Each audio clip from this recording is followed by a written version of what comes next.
People are saying she's in a lesbian relationship, that she's not just her best friend.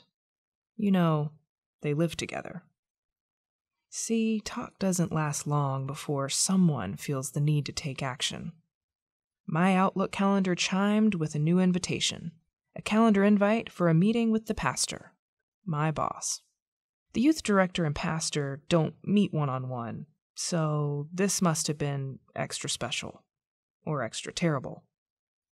I walked into his office early that morning. Floor-to-ceiling shelves lined with Bible commentaries and church doctrine pamphlets. It smelled of stale coffee and old books. He offered me a seat. I took it.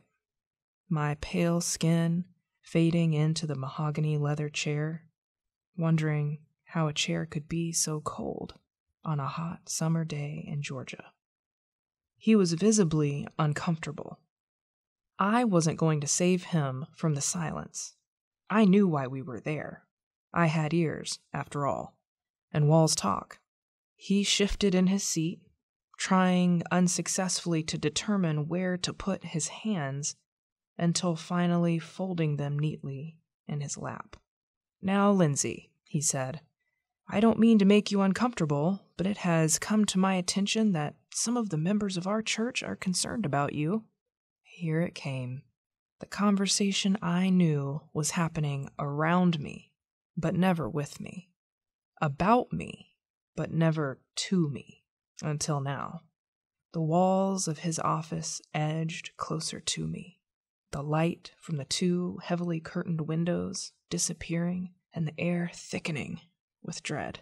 My heart raced, pounded in my ears, my arms and legs charged with electricity, ready to run, but frozen in place. He said some had anonymously come forward. His words were hazy and seemed far away. I caught phrases and fragments of his monologue. He kept saying, She noticed you hugging your friend in the parking lot. Her concerns are to protect you and the image of the church. Her. Who were these anonymous, concerned women? I had built relationships with women in this church and in this community. Isn't that what you're supposed to do? Join the women's Bible study and women's prayer circle, the women's volunteer group, workout club, cooking class. And now where were these women? Behind an anonymous letter? I noticed he'd stopped talking. He was looking at me expectantly, waiting for me to ease his discomfort, as if the tension was now my responsibility. But my words were lost somewhere in my body.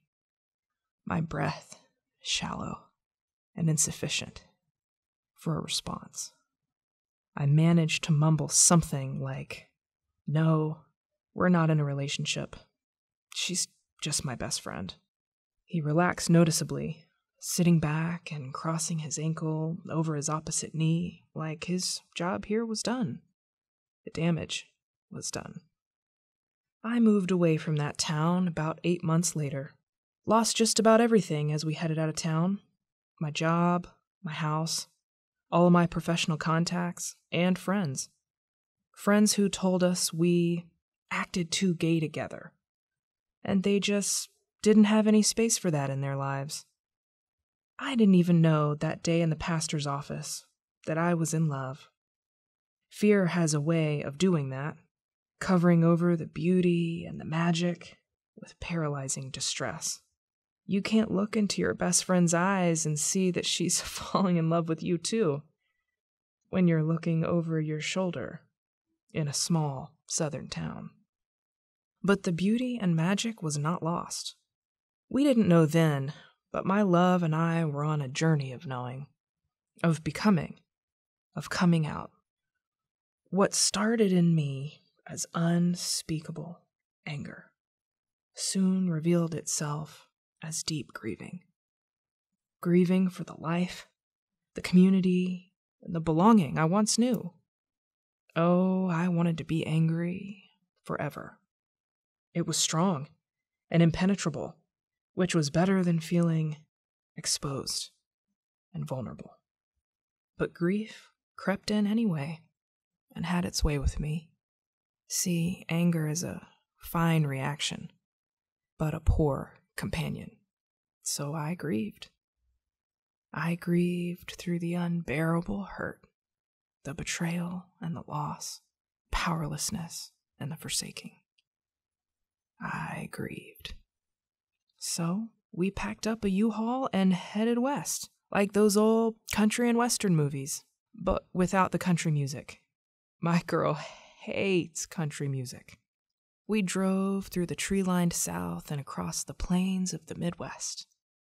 With every church steeple we passed, my chest tightened with emotion, with remembering, but with Georgia in the rearview mirror. I looked over at the beautiful woman fast asleep in the passenger seat who would become my wife 2 years later, and loved her freely for the first time. I poured my hopes and dreams over our life, mile after mile. Dreams of becoming strong women who lived from courage and not fear. Women who didn't sit in men's book-lined, mahogany-clad offices and question themselves. Women who embraced their divine feminine nature while loving another divine feminine soul. And women who would pave a kinder, gentler, embracing path for young girls and boys to walk their journeys. It was 8 years ago, last May, that we drove west into the mile-high city of Denver. U-Haul truck, 2 dogs, and a beautiful woman at my side. Well, I guess I got my country song after all.